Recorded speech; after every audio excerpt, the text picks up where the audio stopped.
hubungan harmonis antara alam dan manusia sangat memberi banyak manfaat. Manfaat inilah yang digunakan masyarakat Cibagindar untuk mencari kebutuhan sehari-hari.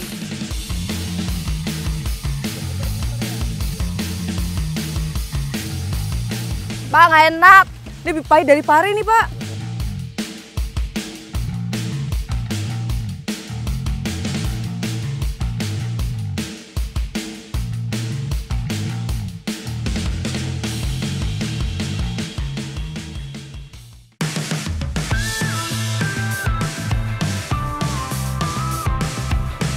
Alam Pakpak Barat didominasi oleh wilayah pegunungan.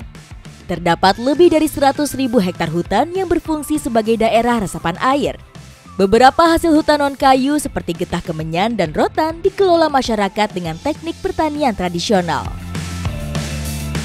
Dari hasil searching dan juga membaca beberapa literatur, saya mendapatkan data bahwa di daerah Pakpak Barat ini merupakan salah satu penghasil kemenjan atau kemenyan terbaik di dunia.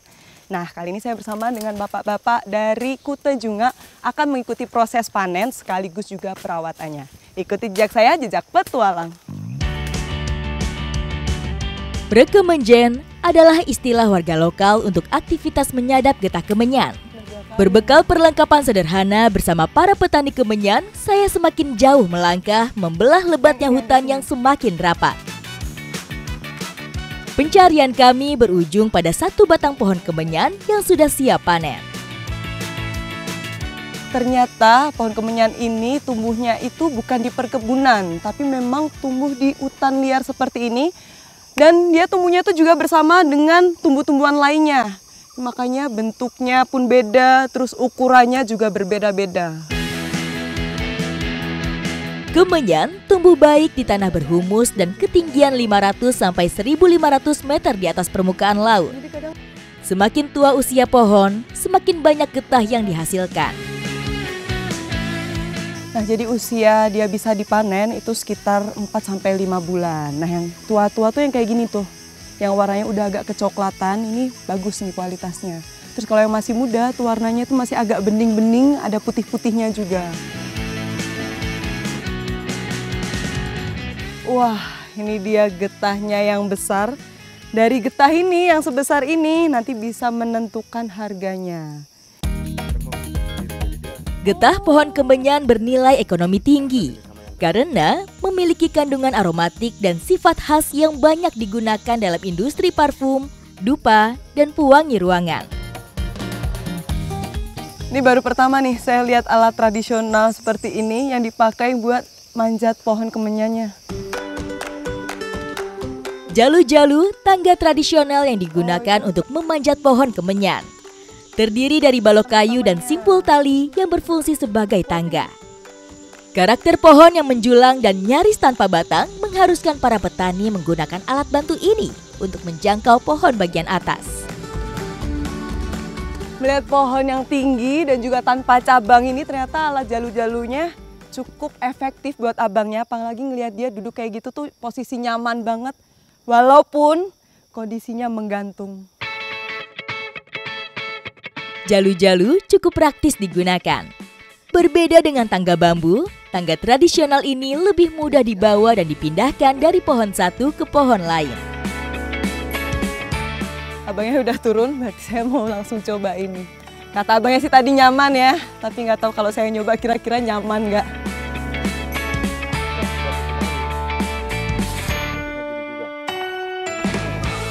Masukkan kakinya, terus masuk ke dalam. Ya. Ini baru 2 kaki aja, udah panik nih. Tunggu bang. Ternyata bener sih, ini cukup nyaman. Walaupun ngeliat tadi tali cuma diikat-ikat gitu aja, tapi ini kuat banget. Enak sih bang ternyata. Oh tinggal gini-gini ntar muter-muter ya? Iya. Oke. Setelah sampai di atas, konsentrasi saya terbagi antara mengambil getah kemenyan dan menjaga keseimbangan badan. Buat posisi noleh-noleh kayak gini susah banget. Karena takutnya nih sekali salah bisa jatuh nih. Tidak semua orang bisa memanen getah kemenyan. karena dibutuhkan keahlian khusus. Berat badan tertumpu pada balok kayu yang disimpul untuk menjaga keseimbangan sekaligus menggunakan kekuatan kaki untuk menghimpit batang pohon. Ini dia yang sudah bisa dipanen, tapi sayangnya kondisinya tuh masih agak sedikit lembek. Nah, yang lembek-lembek kayak gini tuh biasanya terjadi karena faktor cuaca juga dan lingkungan di sekitarnya yang lembab mempengaruhi juga dari hasilnya. Tapi yang kayak gini juga masih bisa dijemur lagi nanti, dikeringkan untuk bisa menjadi keras. Waktu panen terbaik adalah saat musim kemarau. Dengan kondisi batang pohon yang kering dengan kualitas getah yang lebih maksimal. Wah, ternyata bapaknya di depan ini lagi ngambil sampai di ketinggian kurang lebih 5-6 meter tuh. Sampai 2 tingkat jalu-jalunya. Mari si hidung pala turun sama togoh kita. Pemanfaatan jalu-jalu tetap dipertahankan dari dulu sampai sekarang. Metode tradisional ini masih dipertahankan karena lebih ramah lingkungan dan tidak merusak pohon kemenyan. Sehingga produksi getah bisa terus berlanjut selama bertahun-tahun. Selain mengambil getah kemenyan, aktivitas lain yang biasa dilakukan para petani adalah melakukan perawatan pohon. Menyadap atau menoreh dilakukan dengan membuat luka baru pada batang pohon. Sebelumnya, batang pohon lebih dulu dibersihkan kulitnya. Dikikis menggunakan alat pengerok khusus. Sama seperti pohon damar, nih pohon kemenyan itu juga perlu mengeluarkan getah lagi. Nah, supaya bisa mengeluarkan getah, jadi harus dilukai atau menigih bahasanya. Tapi sebelum dilukai itu harus dibersihkan dulu karena ada lumut-lumutnya nih. Luka dibuat secara vertikal atau melingkar pada batang pohon. Luka tidak boleh terlalu dalam agar pohon tetap hidup.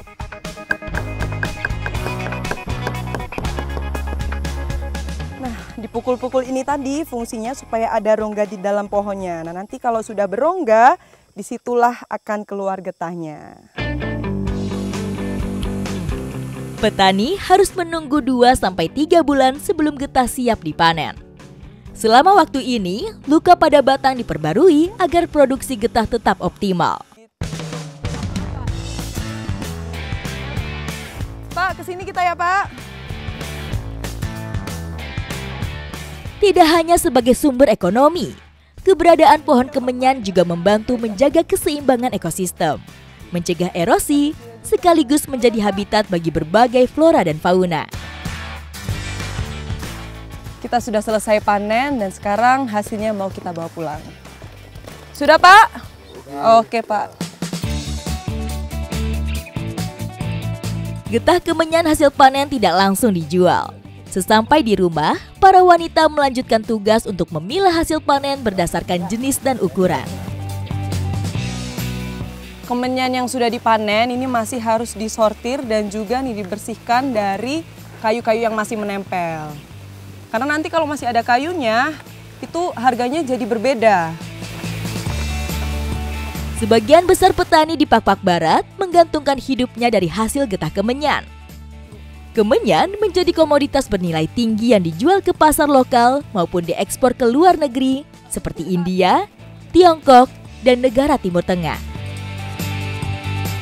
Nah, karena ini masih baru dipanen, jadi kemenyannya masih basah dan harus diangin-anginkan sekitar 1-2 minggu supaya dia bisa jadi keras seperti ini. Kualitas kemenyan yang baik biasanya ditandai dengan warna dan ukuran. Semakin besar ukuran kemenyan, bisa dipastikan akan memiliki nilai jual tinggi. Apalagi jika didukung dengan warnanya yang lebih transparan. Kemenyan ini selain dipakai untuk dupa, juga bisa sebagai bahan kecantikan dan juga obat-obatan. Nah, masyarakat di sini juga percaya dapat menyembuhkan luka-luka. Asap dari pembakaran getah kemenyan mengandung senyawa resin dan minyak atsiri yang bersifat antiseptik. Sehingga dapat membantu mencegah infeksi pada luka dengan membunuh bakteri dan mikroorganisme berbahaya. Kemenyan yang berkualitas tidak dihasilkan secara instan, membutuhkan proses yang panjang dengan teknik pertanian tradisional yang dilakukan masyarakat Pakpak Barat dari dulu sampai sekarang.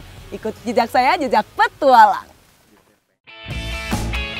Ternyata bambu ini tuh bisa mengurangi rasa pekat pahitnya, tapi tidak mengurangi juga khasiatnya. Kelapa di sini dipanennya tuh yang separuh tua, karena dia lebih mudah untuk dicungkil dibandingkan yang sudah tua. Kalau yang sudah tua dagingnya itu tipis banget.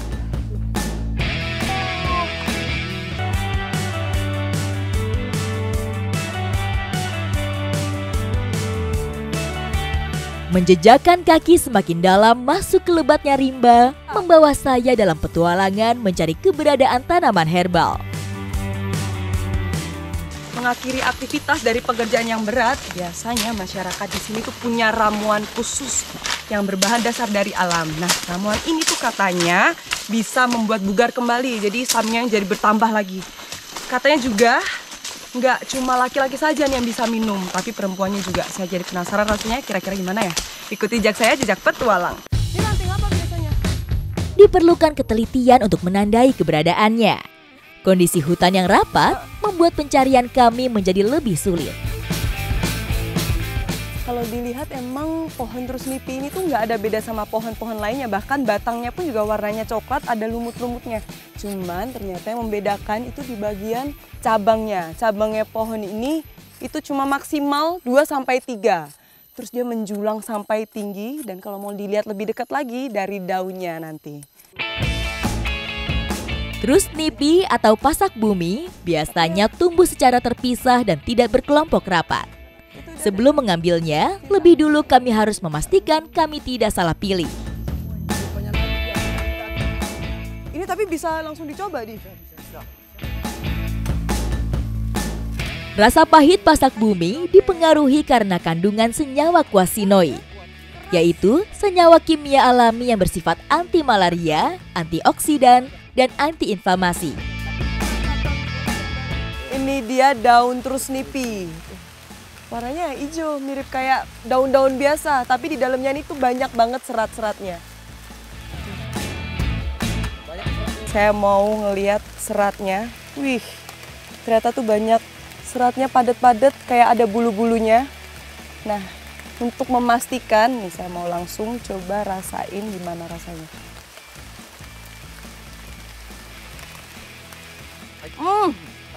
Kalau dia semakin dikunyah, tuh semakin kerasa banget pahitnya dan pahitnya tuh pekat banget.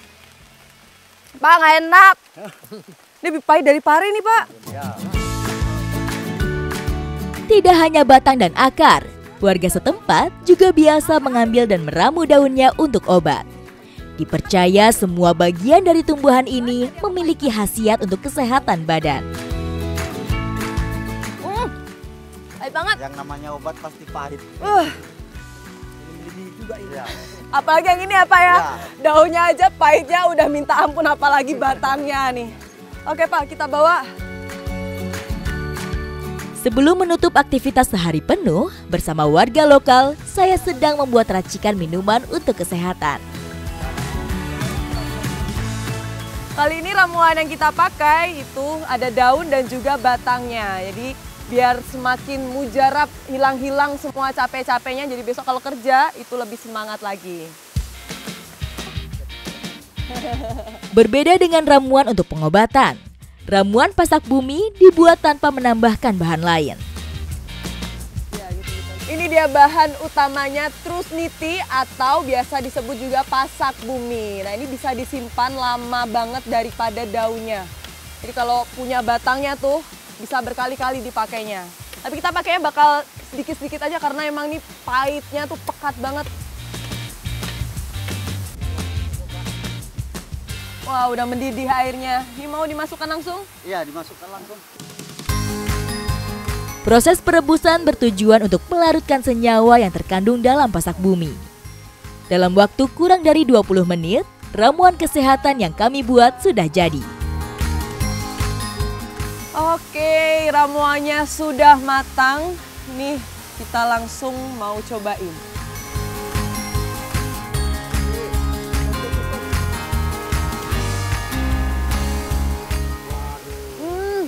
kalau diseduh rasa pahitnya itu sedikit berkurang dan lebih ya kayak jamu aja, cuman nggak yang pekat sekali.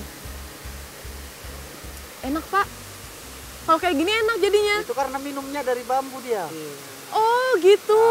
Jadi dari bambu itu bisa menghilangkan rasa Pahitnya. Oh iya. Warga setempat percaya mengkonsumsi ramuan tradisional ini dapat mengembalikan stamina dan kesegaran badan. Tidak hanya untuk laki-laki, tapi dapat juga dirasakan khasiatnya oleh wanita. Ternyata bambu ini tuh bisa mengurangi rasa pekat pahitnya, tapi tidak mengurangi juga khasiatnya. Dan itu juga rasanya tuh kalau direbus kayak teh, ini lebih seger, enak. Selain membuat badan lebih segar, ramuan pasak bumi juga dipercaya dapat meningkatkan sistem imun tubuh. Meski sederhana, tapi nyatanya ramuan ini punya banyak sekali khasiat penting untuk tubuh. Segar, hangat, dan berkhasiat. Ini ramuan yang saya racik bersama dengan masyarakat Cipagindar. Tidak cukup sekali untuk mendapatkan hasil yang maksimal, harus diminum secara rutin. Ikuti jejak saya, jejak petualang.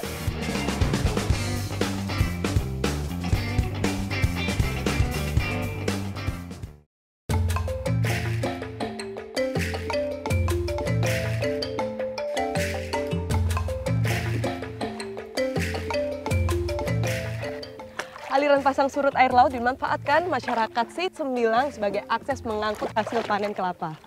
Ini cukup dalam ternyata, tapi cukup seru juga. Ikuti jejak saya, jejak petualang. Tidal Creek atau parit pasang surut adalah saluran air alami yang terbentuk di daerah pesisir dan dipengaruhi oleh pasang surut air laut. Parit berfungsi sebagai jalur masuk dan keluarnya air laut mengikuti perubahan tinggi rendahnya air laut. Bagi warga setempat, parit membantu mereka untuk memudahkan aktivitas panen kelapa. Kapasitas bumi ini bisa mencapai 30 buah kelapa. Nah, selain efektif, ini jadi buat kelapanya tuh nggak berantakan. Tapi kalau ngangkut seperti ini tuh nggak bisa setiap bulan, jadi hanya di bulan 8 sampai bulan 1. Kawasan pesisir timur Pulau Sumatera ini menyimpan banyak potensi. Tidak hanya perairan, tapi juga lahan perkebunannya. Hamparan kebun kelapa dengan luas ratusan hektar ini menghasilkan berkuintal kopra setiap hari. Sekarang saya mau coba buat ambil kelapanya pakai kaitnya. Wah, ini berat banget kaitnya. Panen kelapa dilakukan dengan menerapkan metode panen selektif atau panen bertahap. Dilakukan hampir setiap hari dengan memilih tanaman yang sudah siap panen. Galah bambu dengan panjang lebih dari 10 meter ini digunakan sebagai alat bantu mengambil buah kelapa dari pohonnya. Dan kaitan ini jauh lebih efisien dibandingkan harus memanjat, apalagi itu banyak banget pohon kelapa di sekitarnya tuh. Pasti kalau manjat tuh udah ngabisin waktu berjam-jam. Oke Pak, ini udah bisa? Boleh bantu Pak? Pak, tarik bareng-bareng aja.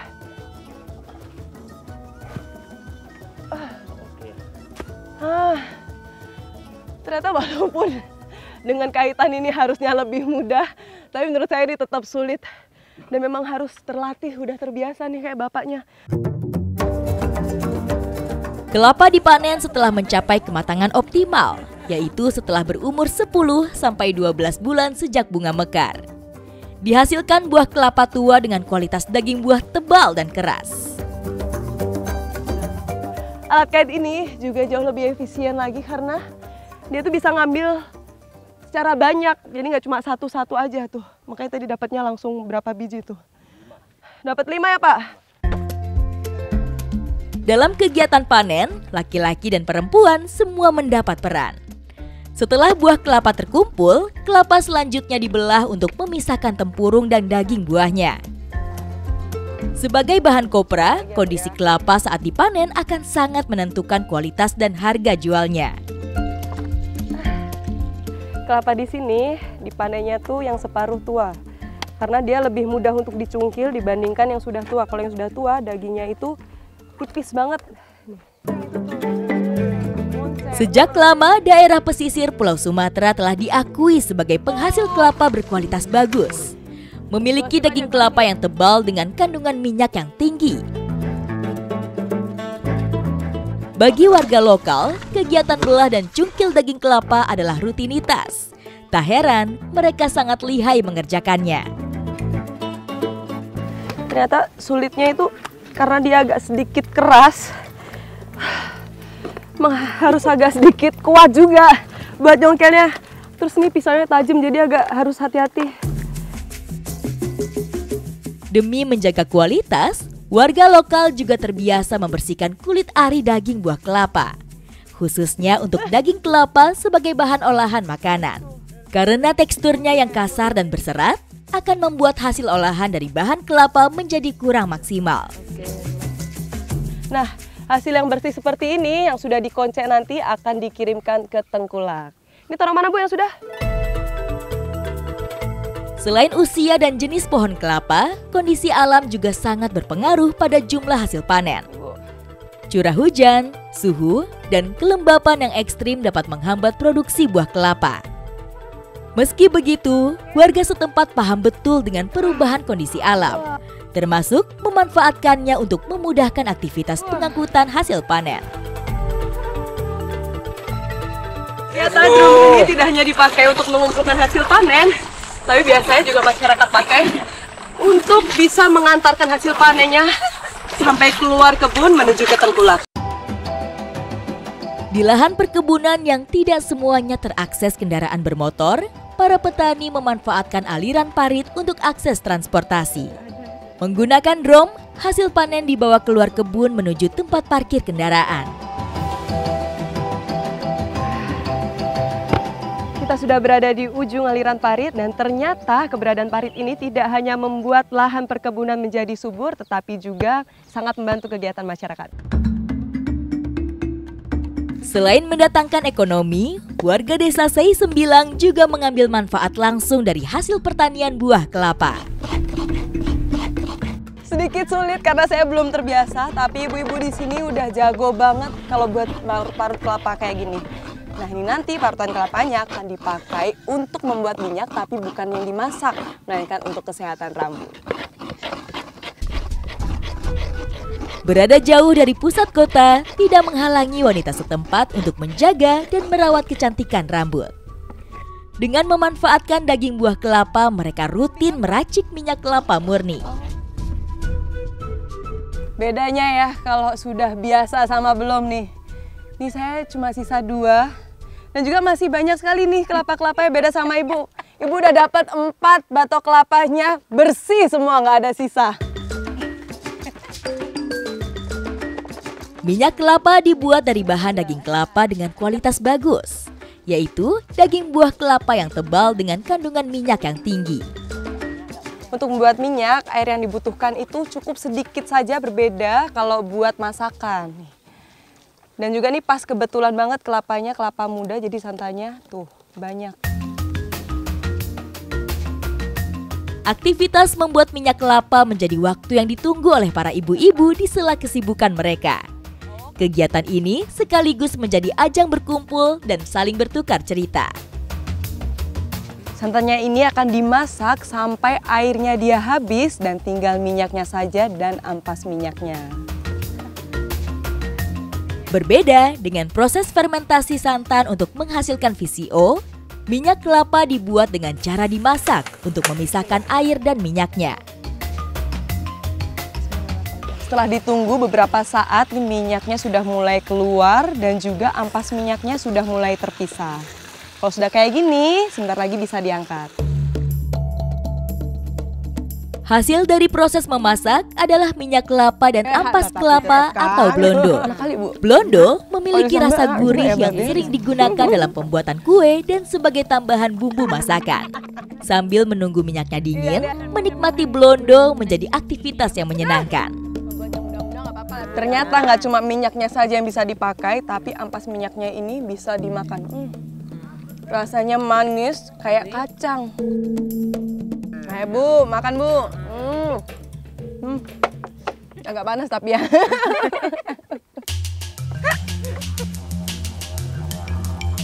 Minyak kelapa dapat langsung diaplikasikan ke rambut dan kulit kepala setelah dingin. Minyak kelapa ini yang biasanya dipakai masyarakat untuk perawatan dari rambutnya. Dan juga bedanya sama minyak masakan, ini tuh nggak licin, tapi lebih agak sedikit keset-keset. Ih, enak kali nih. Wanita Seisem percaya minyak kelapa punya banyak khasiat untuk rambut. 2 diantaranya adalah untuk masker rambut dan perawatan ketombe. Masker rambut dilakukan dengan mengoleskan minyak kelapa ke seluruh rambut dan kulit kepala. Kemudian didiamkan selama kurang lebih 30 menit sebelum kemudian dibilas menggunakan shampoo.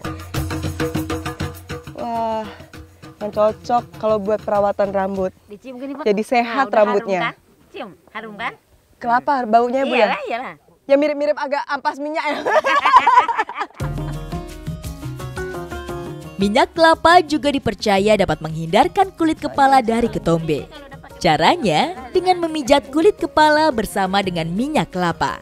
Dengan rutin melakukan perawatan, khasiat dari minyak kelapa dipercaya dapat dirasakan secara maksimal. Penggunaan minyak kelapa untuk perawatan rambut merupakan tradisi secara turun-temurun yang digunakan masyarakat Seisem. Dipilih karena bahannya alami dan juga aman digunakan dalam waktu yang panjang. Ikuti jejak saya, jejak petualang.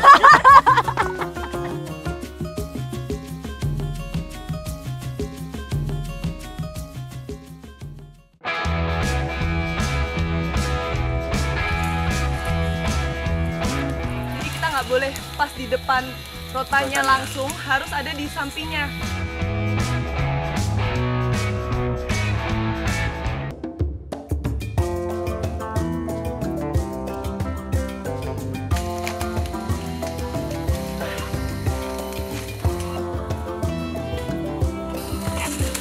Hubungan harmonis antara alam dan manusia sangat memberi banyak manfaat. Manfaat inilah yang digunakan masyarakat Sipagindar untuk mencari kebutuhan sehari-hari.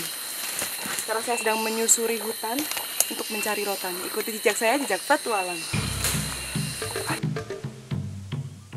Bersawah rotan atau kegiatan mencari dan memanen rotan adalah aktivitas tradisional yang dilakukan oleh masyarakat di hutan Pagindar Pakpak Barat. Kegiatan ini sering dilakukan secara berkelompok untuk memudahkan proses pencariannya.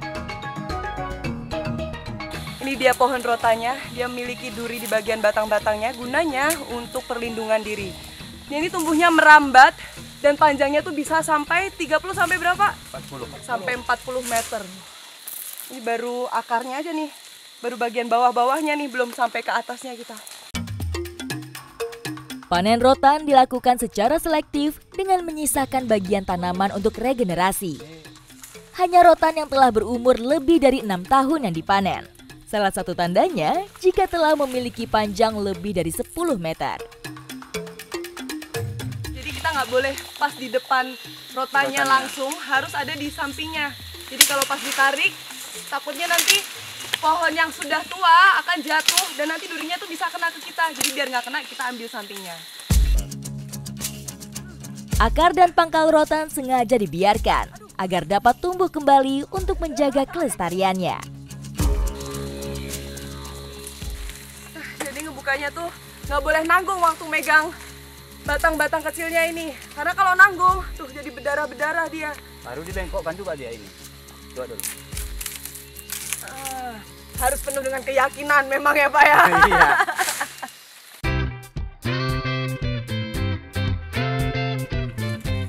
Kegiatan bersawah rotan umumnya dilakukan dengan cara tradisional yang ramah lingkungan. Tujuannya agar tidak merusak ekosistem hutan. Masyarakat memanfaatkan rotan ini berbagai macam kegunaannya. Nah, pengambilannya pun diambilnya disesuaikan dengan kebutuhannya. Ini sudah cukup, Pak? Sudah. Oke.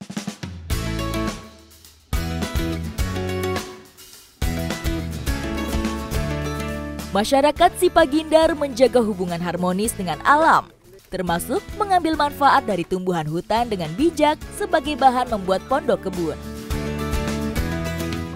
Jadi daun-daunnya itu dijahit tuh seperti ini menggunakan rotan. Kenapa rotan yang dipilih? Karena dia memiliki kelenturan yang bagus dan juga ini kuat banget, nggak gampang patah. Tuh.